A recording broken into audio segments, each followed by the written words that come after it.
न हो साथ कोई अकेले बढ़ो तुम, सफलता तुम्हारे कदम चूम लेगी।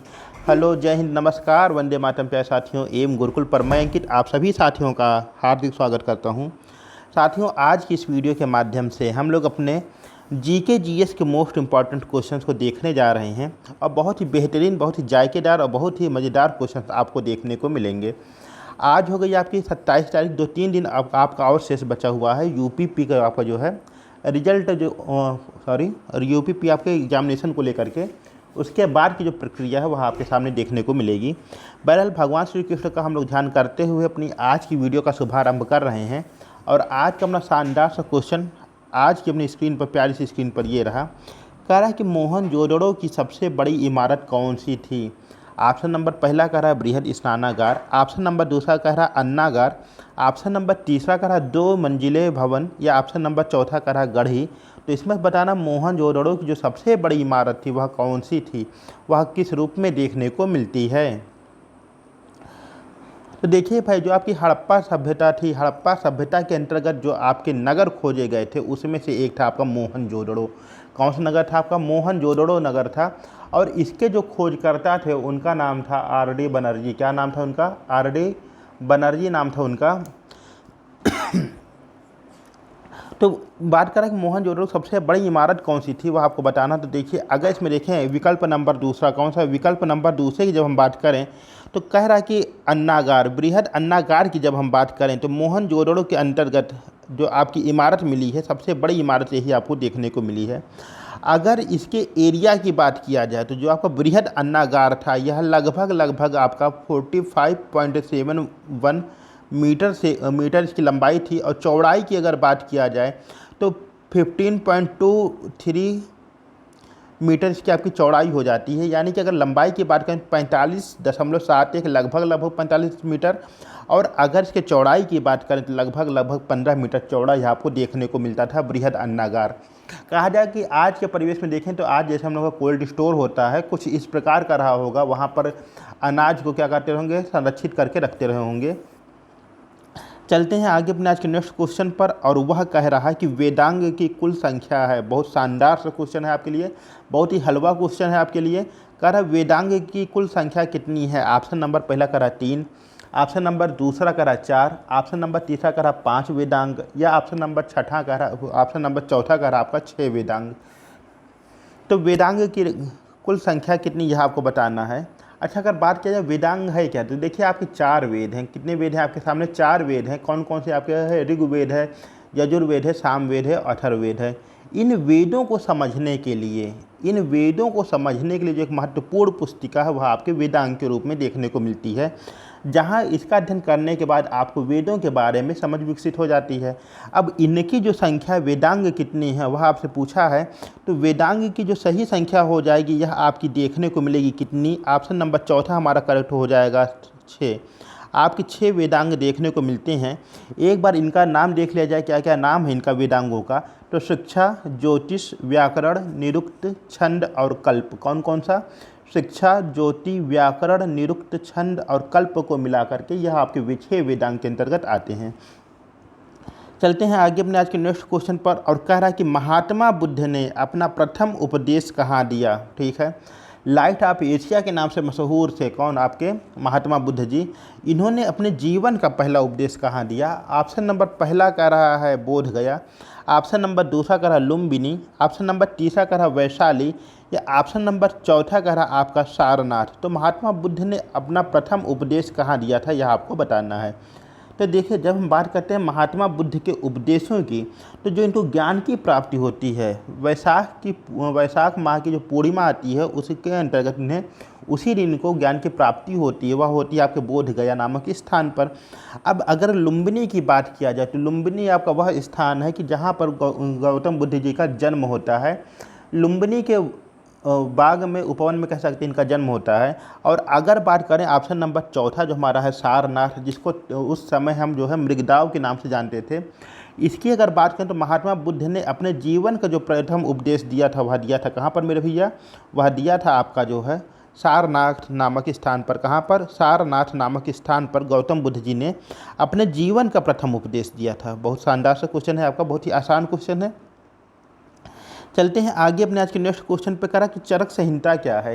एक पुस्तक है आपके सामने, एक बुक है आपकी, और उसका नाम है चरक संहिता। लेकिन है क्या यह? ऑप्शन नंबर पहला कह रहा है कि यह जो है इतिहास का ग्रंथ है, ठीक है। दूसरा कह रहा है कि चिकित्सा का ग्रंथ है। ऑप्शन नंबर तीसरा कह रहा है धार्मिक ग्रंथ है, या ऑप्शन नंबर चौथा कह रहा कला कथा संग्रह है। तो चरक संहिता क्या है यह आपको बताना है। तो देखिए, जब हम प्राचीन भारतीय चिकित्सा पद्धति के अंतर्गत जाते हैं तो उसमें आपको चरक संहिता देखने को मिलती है। क्या देखने को मिलती है? चरक संहिता देखने को मिलती है, यानी कि यह एक चिकित्सा ग्रंथ है। क्या है? यह चिकित्सा का ग्रंथ है। और अगर उस समय की बात किया जाए तो देखिए, आज क्या है कि जब कोई बीमार पड़ता है तो अल्ट्रासाउंड, एक्सरे वगैरह, तो आज की जो है ये सुविधा है ना, अगर आप प्राचीन काल में देखिए तो जो वैद्य लोग थे, जो चिकित्सक थे, वह इतने योग्य होते थे कि अगर उनके पास बीमार व्यक्ति का आप कपड़ा भी लेके चले जाइए, जो वस्त्र धारण किए हुए है बीमार आदमी, वह उसकी महक से, उसकी गंध से बता देते थे कि इस आदमी को कौन सी बीमारी हुई है, ठीक है। चलते हैं आगे अपने आज के नेक्स्ट क्वेश्चन पर। और कह रहा है कि भारतीय राष्ट्रीय कांग्रेस के पहले अध्यक्ष कौन थे। इससे भी आसान क्वेश्चन कोई बन सकता है? बिल्कुल नहीं, बहुत ही शानदार सा क्वेश्चन है। कह रहा भारतीय राष्ट्रीय कांग्रेस के पहले अध्यक्ष कौन थे। ऑप्शन नंबर पहला कह रहा A.O. ह्यूम, ठीक है। ऑप्शन नंबर दूसरा कह रहा W.C. बनर्जी, व्योमेश चंद्र बनर्जी जी। ऑप्शन नंबर तीसरा कह रहा दादा भाई नौरोजी, या ऑप्शन नंबर चौथा कह रहा इनमें से कोई नहीं। तो बताना कि भारतीय राष्ट्रीय कांग्रेस के पहले अध्यक्ष कौन थे। अच्छा, इसमें कन्फ्यूजन कहाँ होता है? कन्फ्यूजन दो ही नाम में होता है, A.O. ह्यूम में और W.C. बनर्जी में, ठीक है। तो देखो भैया, बात होती है, कहानी है 28 दिसंबर 1885। कब की कहानी है? 28 दिसंबर 1885 को भारतीय राष्ट्रीय कांग्रेस का क्या होता है, गठन किया जाता है, स्थापना की जाती है। और इसके जो संस्थापक होते हैं, किसके? भारतीय राष्ट्रीय कांग्रेस के जो संस्थापक होते हैं उनका नाम होता है A.O. ह्यूम। क्या नाम होता है? A.O. ह्यूम। किसका नाम रहता है? A.O. ह्यूम नाम रहता है। भारतीय राष्ट्रीय कांग्रेस के जो संस्थापक रहते हैं उनका नाम रहता है A.O. ह्यूम, ठीक है। जब पहली बैठक आपकी होती है 28 दिसंबर 1885 में, कांग्रेस का प्रथम अधिवेशन होता है मुंबई के अंतर्गत, तो इसके जो अध्यक्ष बनाए जाते हैं, किसके? पहले जो अधिवेशन हुआ था 1885 के, जो इसके अध्यक्ष बनाए गए थे वो कोई और नहीं बल्कि W.C. बनर्जी बनाए गए थे। कौन बनाया गया था? W.C. बनर्जी बनाए गए थे। तो इस तरह से देखा जाए तो जो A.O. ह्यूम साहब थे यह संस्थापक थे। कि देखिए, किसी संगठन की जो स्थापना करता है वो कहलाएगा संस्थापक। अब उसके जो पहले अध्यक्ष बने थे वो कौन बने? आपके W.C. बनर्जी। दोनों बातें अलग अलग हैं। अगर ऑप्शन नंबर तीसरे की बात करें, दादा भाई नौरोजी जी कौन थे, तो जो आपका भारतीय राष्ट्रीय कांग्रेस INC का जो आपका दूसरा अधिवेशन था, जो आपका 1886 के अंतर्गत कोलकाता में देखने को मिलता है, उसकी अध्यक्षता किसके द्वारा की गई थी? तो वह की गई थी दादा भाई नौरोजी जी के द्वारा, ठीक है। चलते हमने आज के नेक्स्ट क्वेश्चन पर। और अगला क्वेश्चन क्या कह रहा है? कह रहा केंद्रीय औषधि शोध संस्थान कहाँ स्थित है। ऑप्शन नंबर पहला कह रहा है दिल्ली, ऑप्शन नंबर दूसरा कह रहा है शिमला, ऑप्शन नंबर तीसरा कह रहा है आपका लखनऊ, या ऑप्शन नंबर चौथा कह रहा है हैदराबाद। तो बताना केंद्रीय औषधि शोध संस्थान आपका कहाँ पर देखने को मिलता है।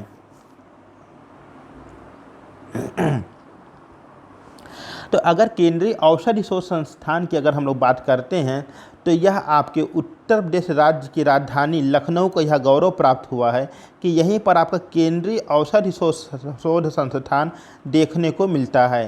तो केंद्रीय औषधि शोध संस्थान कहाँ पर आपका देखने को मिलता है? तो आपका जो है लखनऊ के अंतर्गत देखने को मिलता है। यहीं पर आपका भारतीय विश्वविज्ञान वगैरह भी देखने को मिलते हैं। चलते हैं आगे अपने आज के नेक्स्ट क्वेश्चन पर। और आज का नेक्स्ट क्वेश्चन क्या कर रहा है कि महर्षि वाल्मीकि आश्रम कहाँ स्थित है। क्या कर रहा है? महर्षि वाल्मीकि आश्रम कहाँ पर स्थित है। ऑप्शन नंबर पहला करा श्रावस्ती, ऑप्शन नंबर दूसरा करा बिठूर, ऑप्शन नंबर तीसरा करा कालपी, या ऑप्शन नंबर चौथा करा इनमें से कोई नहीं। तो आपको बताना कि महर्षि वाल्मीकि आश्रम आपको कहाँ पर देखने को मिलेगा, ठीक है। तो देखिए, जो आपका महर्षि वाल्मीकि आश्रम है यह आपके कानपुर जिले के अंतर्गत गंगा नदी के किनारे बिठूर में देखने को मिलता है। कहाँ पर देखने को मिलता है आपके?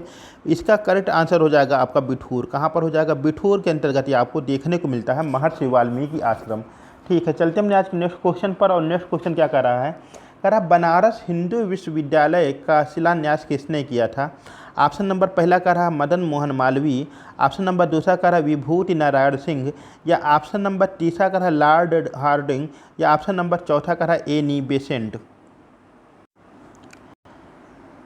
तो देखिए, जब ये बनारस हिंदू विश्वविद्यालय है, जो इसकी स्थापना की जाती है वह की जाती है आपकी 1916 में। कब की जाती है? 1916 में। और जो इसकी स्थापना करते हैं उनमें हो जाते हैं आपके पंडित मदन मोहन मालवीय जी और एनी बेसेंट जी। ये दूसरी बात है, लेकिन यहाँ पर कह रहा है कि इसका शिलान्यास किसने किया। तो इसके जो शिलान्यास करता है उनका नाम हो जाएगा ऑप्शन नंबर थर्ड आपका कौन? Lord Hardinge. क्या हो जाएगा? लॉर्ड हार्डिंग के रूप में यह नाम आपको देखने को मिलेगा। ठीक है, यानी संस्थापक आपके अलग विषय है और उसके जो है शिलान्यासकर्ता जो है वो अलग विषय हो जाएगा आपका। तो यहाँ पर अगर इसकी स्थापना की बात किया जाए, बनारस हिंदू विश्वविद्यालय की स्थापना किसके द्वारा की गई थी? तो 1916 में की गई थी। किसके द्वारा की गई थी? तो हो जाएंगे पंडित मदन मोहन मालवीय जी और एनी बेसेंट जी। ठीक है, लेकिन अगर इसके जो है बात किया जाएगा किसका शिलान्यास किसके द्वारा किया गया, तो वो किया जाएगा लॉर्ड हार्डिंग के द्वारा।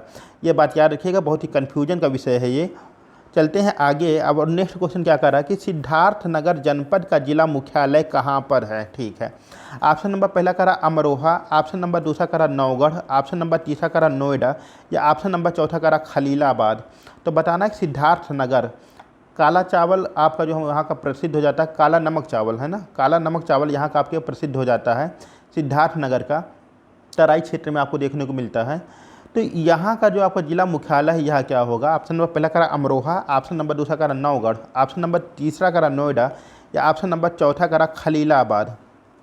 ठीक है, तो देखो भैया, अमरोहा किसके लिए प्रसिद्ध है? तो अमरोहा की आपकी ढोलक बहुत फेमस है। कहाँ की? अमरोहा की आपकी ढोलक बहुत फेमस है। तो अमरोहा कहाँ का आपका हो जाता है जिला मुख्यालय?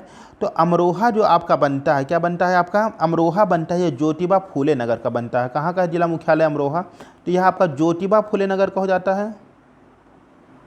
ठीक है, अगर नोएडा की बात किया जाए तो नोएडा आपका हो जाता है किसका? गौतम बुद्ध नगर का। कहाँ का हो जाता है? गौतम बुद्ध नगर का हो जाता है नोएडा आपका, GBN गौतम बुद्ध नगर। खलीलाबाद अगर बात किया जाए तो संत कबीर नगर, कौन सा? कबीर नगर जो आपका है संत कबीर नगर, इसका जिला मुख्यालय हो जाता है आपका खलीलाबाद। बचा कौन? नौगढ़। तो सिद्धार्थनगर जो आपका जनपद है, जो इसका जिला मुख्यालय हो जाता है वह हो जाता है आपका नौगढ़। क्या हो जाता है? नौगढ़ हो जाता है। तो अमरोहा आपकी जो है ज्योतिबा फूले नगर की, सिद्धार्थनगर का नौगढ़, गौतम बुद्ध नगर का नोएडा, और संत कबीर नगर का हो जाता है आपका खलीलाबाद। क्या हो जाता है? खलीलाबाद हो जाता है। बहुत बढ़िया। करा कि थारू लोगों का निवास स्थान है। आपका नेक्स्ट क्वेश्चन आ गया है, करा कि थारू लोगों का निवास स्थान कहाँ पर मुख्य रूप से देखने को मिलता है? ऑप्शन नंबर पहला का रहा अरुणाचल प्रदेश, ऑप्शन नंबर दूसरा का रहा उत्तर प्रदेश, ऑप्शन नंबर तीसरा का रहा मध्य प्रदेश, या ऑप्शन नंबर चौथा का रहा आपका बिहार। ठीक है, बिहार नीतीश कुमार की सरकार। ठीक, तो थारू लोगों का निवास स्थान कहाँ? अच्छा, नीतीश कुमार जी से एक बात और याद आई कि अपने भारतवर्ष में एकमात्र ऐसे मुख्यमंत्री हैं जो सर्वाधिक बार जो है शपथ लिए हैं, सर्वाधिक बार मुख्यमंत्री बने हैं, वे हो जाते हैं आपके बाबू नीतीश कुमार जी। ठीक है, तो थारू लोगों का निवास स्थान कहाँ पर है? आपसे क्वेश्चन में ये पूछा है।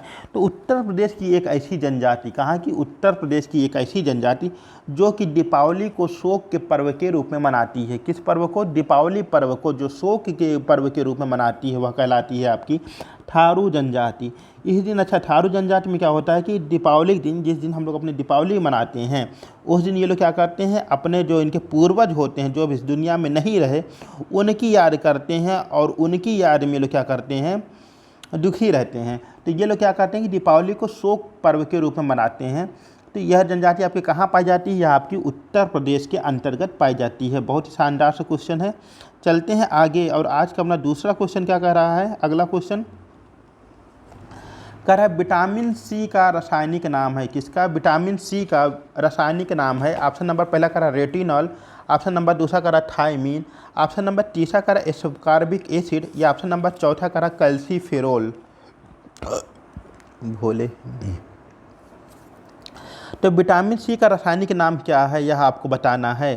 तो देखिए, अगर क्वेश्चन ये आ जाए कि विटामिन की खोज किसने की, विटामिन की खोज किसने की, तो जो है एक फंक महोदय होते हैं। कौन से फंक महोदय होते हैं? इन्होंने विटामिन की खोज की। तो फंक महोदय के द्वारा विटामिन की खोज की जाती है। अगर रेटिनॉल की बात किया जाए, किसकी, रेटिनॉल की बात किया जाए तो विटामिन ए का हो जाता है। किसका हो जाता है? विटामिन ए का हो जाता है रेटिनॉल। विटामिन बी का हो जाता है आपका थायमीन, और कैल्सीफेरोल हो जाता है आपका विटामिन डी का। किसका हो जाता है? विटामिन डी का हो जाता है। बचा हुआ ऑप्शन नंबर तीसरा हमारा जो है एस्कॉर्बिक एसिड, यह आपका जो है रासायनिक नाम हो जाता है विटामिन सी का। किसका हो जाता है? विटामिन सी का रासायनिक नाम हो जाता है।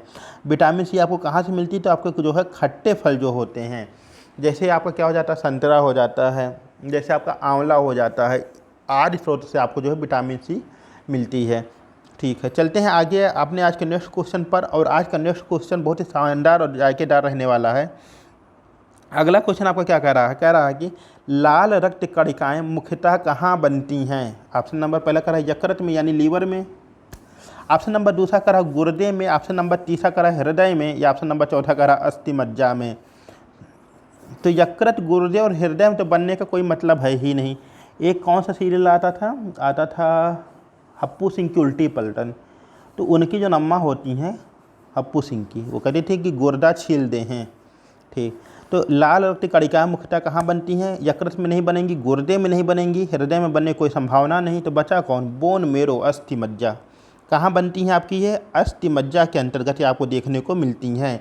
लाल रक्त कणिकाएँ जिसको आरबीसी कहते हैं, रेड ब्लड कॉर्पुलस कहते हैं, इसका औसत अगर हम जीवन काल की बात करें तो लगभग 120 दिन का होता है। 120 दिन का मतलब कि लगभग आपका 4 महीने। ठीक है, ये लाल रक्त कणिकाओं का जीवन काल होता है। इनका निर्माण कहाँ होता है? इनका निर्माण होता है आपके अस्थि मज्जा के अंतर्गत। इसी के साथ साथियों चैनल पर नया, चैनल सब्सक्राइब अवश्य करिएगा। ठीक है, आगे का निम्नलिखित में से कौन सा चुनाव केंद्रीय चुनाव आयोग नहीं कराता है? ऑप्शन नंबर पहला है लोकसभा का चुनाव, ऑप्शन नंबर दूसरा है आपका राज्यसभा का चुनाव, ऑप्शन नंबर तीसरा का आपका राष्ट्रपति का चुनाव, या ऑप्शन नंबर चौथा का आपका स्थानीय निकाय का चुनाव। ठीक है, तो निम्नलिखित में से कौन सा चुनाव केंद्रीय चुनाव आयोग नहीं कराता है? तो देखिए इसमें जो आपका क्या है कि लोकसभा का चुनाव कराता ही है आपका केंद्रीय चुनाव आयोग, राज्यसभा का भी कराता है, राष्ट्रपति महोदय का भी करवाएगा। और बचा कौन? आपका स्थानीय निकाय का चुनाव। कौन सा? आपका स्थानीय निकाय का चुनाव, जिसमें क्या हो गया? आपका नगर पंचायत, नगर पालिका हो गई, आपकी ग्राम पंचायत हो गया, ये सब का चुनाव कौन करवाता है? तो आपका जो राज्य चुनाव आयोग होता है, कौन सा? राज्य चुनाव आयोग। ये जो आपके स्थानीय निकाय के चुनाव होते हैं उनको कराने की जिम्मेदारी किसके ऊपर होती है? राज्य चुनाव आयोग के ऊपर होती है। चलते हैं हमने आज के नेक्स्ट क्वेश्चन पर। और नेक्स्ट क्वेश्चन क्या कह रहा है?